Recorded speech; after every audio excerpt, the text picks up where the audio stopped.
Chers amis lunériennes, chers amis lunériens, bonjour. Dernier petit réglage pour que cet enregistrement soit de bonne qualité. Nous sommes aujourd'hui le jeudi 20 juillet et le dernier conseil municipal avant les vacances d'été a eu lieu le lundi 17 juillet. Alors, que s'est-il dit durant ce conseil? Eh bien, ordre du jour relativement chargé avec une quinzaine de questions. Premier point, le chéquier jeunesse. Vous savez que ce chéquier jeunesse a connu un succès pour sa première année. Nous avons décidé de reconduire ce chéquier jeunesse de 50 € pour une inscription à l'année dans une association de Saint-Lunaire. Un certain nombre d'entre vous nous avaient objecté que un certain nombre d'activités ne trouvaient pas d'association sur Saint-Lunaire et donc nous avons décidé d'étendre ce chéquier jeunesse à l'ensemble des associations du canton, pour peu bien sûr qu'il n'y ait pas une offre locale à Saint-Lunaire. Donc ça se fera à partir du 1er septembre. N'oubliez pas qu'il va falloir pré-réserver ces chéquiers jeunesse. Deuxième point, à l'ordre du jour, nous avons décidé de ne pas augmenter ou très peu les tarifs des services périscolaires.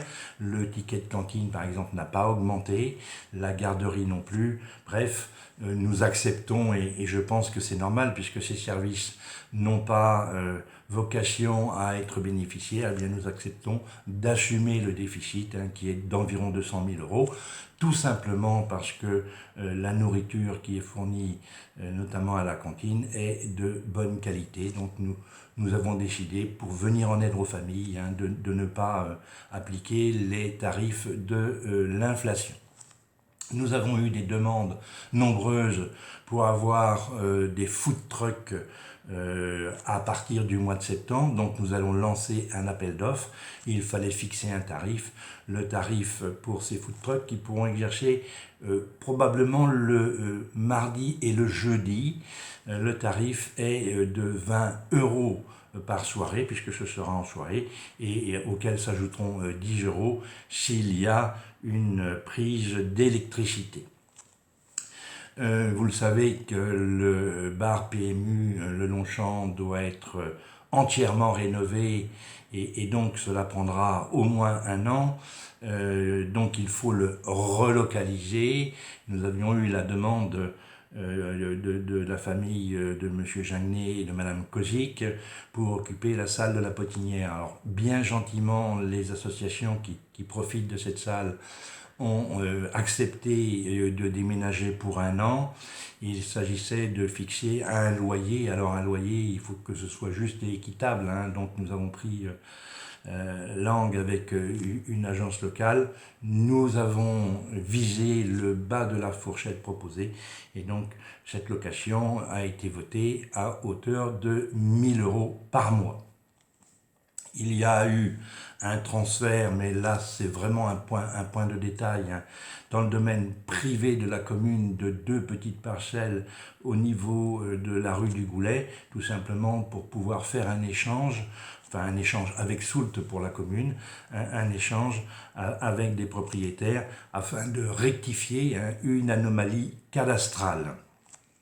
Toujours dans le domaine du foncier de la commune, il y a eu un classement dans le domaine public. Alors vous savez que la commune a 2 domaines. Le premier domaine, c'est le domaine public, ce sont les rues, c'est tous les endroits où le public peut aller. Et ce domaine public est inaliénable et il ne peut y avoir de prescription trentenaire notamment. Et puis, il y a le domaine privé de la commune. La commune est un propriétaire comme les autres, qui a des terrains privés. Et donc, l'idée, c'est à chaque fois d'essayer d'ajuster au plus près la réalité. Bien entendu, le parc d'activités de la ville locaux, c'est public. Or, c'était resté dans le domaine privé de la commune. Donc, nous avons fait ce transfert et nous avons pris dans le domaine public de la commune le lotissement de la ville Grignon. Ensuite, eh bien, il y a le presbytère. Vous savez que le presbytère est mis gratuitement à disposition de l'évêché depuis plusieurs années. La mise à disposition arrivait à échéance. Il nous a semblé qu'il fallait pouvoir prolonger d'un an, donc jusqu'au 30 juin 2024, parce qu'à ce moment-là, on aura une décision à prendre, soit rénover le presbytère, soit y trouver un autre usage. Concrètement, ce bâtiment est en mauvais état, nécessiterait des travaux de plusieurs milliers d'euros, pour ne pas dire voire plusieurs millions d'euros. Et donc le conseil, quelques conseillers réfléchissent actuellement à une proposition qui pourrait être faite au conseil municipal au mois de septembre. Nous avons aussi demandé des subventions. Vous savez qu'on a un grand projet, un beau projet de mandat qui est l'extension du centre culturel Jean Rochefort. L'enveloppe financière est fixée à environ 1 100 000 euros hors taxes. Bien évidemment, il peut y avoir des aides, nous les sollicitons.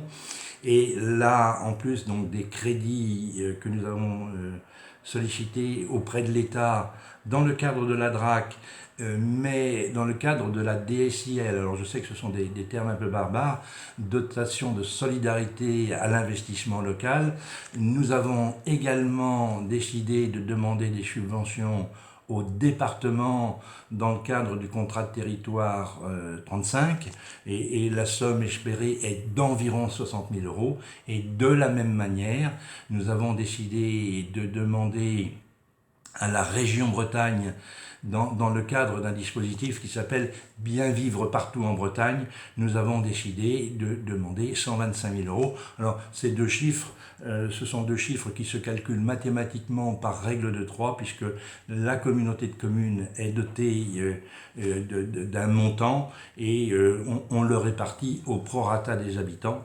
Donc, je vous le dis, 60 000 du côté du département, 125 000 du côté de la région Bretagne.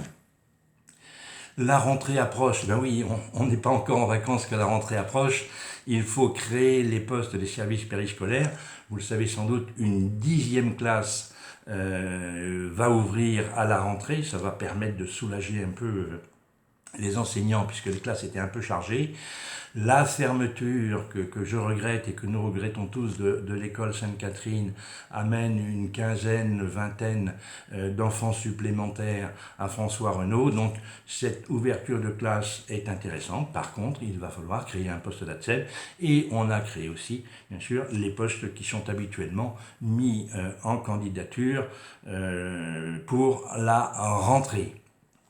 Nous avons aussi décidé de nommer un coordonnateur et de créer son poste pour le recensement 2024. Normalement, le recensement a lieu tous les 5 ans. Il y a eu un recensement en 2013, un recensement en 2018. Il aurait dû avoir lieu en 2023. Il a été programmé pour 2024, tout simplement à cause du Covid. Il y a eu une année blanche, donc il a fallu recruter un coordonnateur, ce qui est fait. Et nous aurons à recruter des agents recenseurs, hein, je l'ai déjà dit. Si vous êtes candidat, si vous avez un peu de temps, si vous voulez vous motiver pour votre commune, eh bien vous serez les bienvenus dans notre équipe de recenseurs. Il nous en faut 8 à 10. Il y a également eu un poste de créé et je salue M. Poilvet qui est candidat, donc c'est un ancien enseignant de Saint-Lunaire qui assure ou qui assume l'étude et donc il faut effectivement créer ce poste pour lui permettre d'exercer lors des études pour le plus grand bien de nos enfants. Dernier point, et non le moindre, dans ce conseil municipal, il s'agit de la résidence-service ou de la résidence senior, que l'on appelle communément RSS, résidence-service senior. Vous savez que le deuxième permis de construire a été annulé par le tribunal administratif. Il fallait que le conseil municipal se prononce sur un éventuel appel, ce qu'il a fait à la majorité, avec 12 voix pour, une abstention et 6 voix contre. Alors, pourquoi porter appel puisque le jugement premier a été négatif? Eh bien, tout simplement parce qu'un jugement est toujours susceptible d'appel et qu'on a vu parfois le tribunal de Nantes déjuger le tribunal de Rennes. Ça, c'est le premier point. Le deuxième point, c'est que le promoteur du projet, la société Eurus, a déjà fait appel. Et donc, nous nous joignons à cet appel. De toute façon, il y aurait eu appel. Ensuite, la promesse de vente que nous avons signée avec la société Eurus, eh bien, court jusqu'au mois de juin 2024. Donc, notre bien, notre terrain est gelé jusque-là.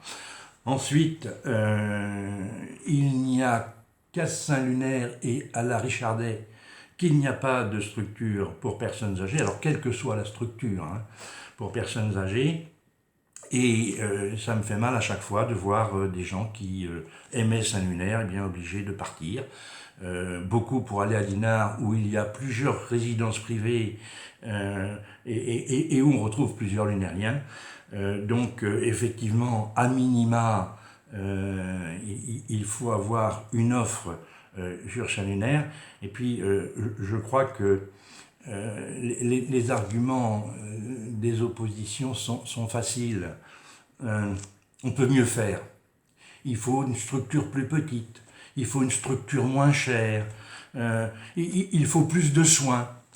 Et je pense que je peux répondre à ceux qui tiennent ce discours. Tout simplement, laisser croire ou faire croire qu'on peut avoir une petite structure de 8 à 10 personnes avec beaucoup de soins et puis avec des tarifs qui correspondent aux petites retraites, eh bien ce n'est juste pas possible. Pour moi, ça s'appelle de l'escroquerie intellectuelle. Voilà ce que je voulais dire. On verra bien ce que donnera cet appel. Et puis, bien entendu, on est toujours motivé pour offrir le meilleur projet possible, si tant est que la justice ne nous donne pas raison dans cet appel. Pour terminer, il y avait 3 points à voir. Le premier, c'est une reconduction du contrat de maintenance de notre informatique. Le deuxième, c'est une liaison entre notre service comptable et la trésorerie. Et le troisième, ça c'est une bonne nouvelle aussi, puisque à la rentrée de septembre, nous allons mettre en ligne un logiciel qui s'appelle Intramuros. Et donc, pour ceux qui voudront s'abonner, eh bien, il y aura des informations en direct de la commune de Saint-Lunaire. Alors, on ne va pas parler de verglas aujourd'hui, mais imaginons qu'il y ait du verglas et que les bus soient annulés. Eh bien, dans l'immédiat, on peut le signaler sur cette application Intramuros. Il y a beaucoup d'autres avantages à cette application, mais vous les découvrirez avec nous à partir du 1er septembre. Pour terminer, je voudrais évoquer les moments de réjouissance. Il y en a plusieurs. Je ne parle pas des animations, je ne parle pas du cinéma, je ne parle pas de tout ce qui est proposé par les associations. Simplement vous dire que le feu d'artifice est prévu le 28 juillet, qu'il y aura bal populaire avec restauration sur place faite par nos amis pêcheurs plaisanciers. Vous dire qu'il y a une réunion publique traditionnelle qui a lieu au centre culturel le vendredi 4 août. Vous dire aussi qu'on aura le Fest-Noz du 14 août avec bien entendu une restauration locale sur le terrain du mini-golf, près de la plage. C'est un spectacle merveilleux à chaque fois. Vous dire aussi que la commune a préparé un voyage à destination de nos aînés dans la vallée des Saints. Alors, si vous voulez voir cette vallée des Saints, je vous signale que Saint-Lunaire, notre saint à nous, y figure. Les 2 voyages sont prévus le 19 et le 21 septembre prochain. et il en coûtera une cinquantaine d'euros. On est épargné par la canicule qui sévit actuellement dans l'ensemble de l'Europe. Cependant, nous avons ouvert un registre canicule et donc les personnes qui voudraient qu'on prenne soin d'elles, qu'on leur téléphone de temps en temps, qu'on aille les voir, eh bien, peuvent s'inscrire sur le cahier mis à disposition au niveau de la mairie. Le dernier point, tout petit point, que je voudrais évoquer, c'est un remerciement à un adjoint, Vincent Bouche, tout simplement parce que Vincent Bouche a pris en main à l'époque la création d'un terrain de foot 5. Nous avions été au congrès des maires, nous avions contacté la fédération et la ligue, et puis voilà. Moins de 8 mois après, voilà ce terrain de foot 5 qui est mis à disposition de notre jeunesse au complexe sportif Paul Le Breton, un investissement de 115 000 euros financé à 80%, je dis bien 80%, par des subventions. Voilà, alors si, un petit conseil, les jeunes qui apprécient ce terrain, essayez vraiment de vous arrêter à 20 heures, parce que j'ai appris que vous aimiez tellement ce terrain que vous jouiez avec des lampes frontales. Alors, tranquillité des voisins, et puis il y a un temps pour tout, donc à 20 heures, on arrête tout. Voilà ce que je voulais vous dire. Je vais vous souhaiter un excellent été, hein, et puis vous dire, vous le savez bien, hein, chers amis lunériennes, chers amis lunériens, n'oubliez pas qu'à Saint-Lunaire, on vous aime.